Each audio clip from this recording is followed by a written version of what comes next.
মানুষের যে গণদাবি, ইতিমধ্যে আপনারা দেখেছেন পঞ্চগড়ের সাধারণ মানুষ আজকে রাস্তায় নেমেছে। পঞ্চগড়ের সাধারণ মানুষ আজকে এক দাবিতে সোচ্চার হয়েছে, পঞ্চগড়ে একটি মেডিকেল কলেজ দরকার। আমরা পঞ্চগড় জেলা সমিতির পক্ষ থেকে প্রায় এক যুগ ধরে এই আন্দোলন চলমান রেখেছি। বিগত সরকার আমাদেরকে আশ্বাস দিয়েছে, কিন্তু আমরা একটা মেডিকেল কলেজ পাইনি।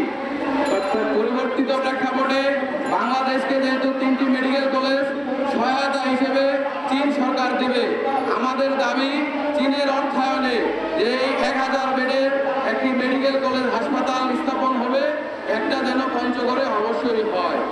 আপনারা পঞ্চগড়ে যদি মেডিকেল কলেজটি করেন, আপনারা ভারতের অন্যান্য রাজ্যগুলো থেকে রোগী পাবেন, আমরা ডলার ইনকাম করতে পারবো।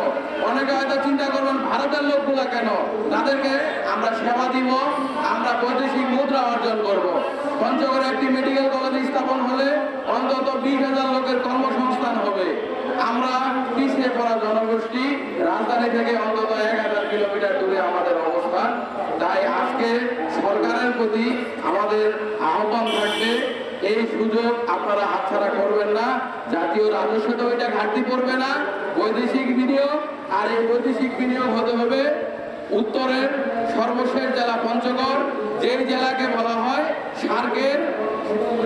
সার্কের 8টা দেশের মধ্যে যোগাযোগ স্থাপনকারী যে দ্বার প্রান্ত, এই সিংহদ্বার, সেই পঞ্চগড়ে এই একটি মেডিকেল কলেজ স্থাপন হবে। আজকে এই দাবি জানিয়ে আমার সংক্ষিপ্ত বক্তব্য শেষ করছি।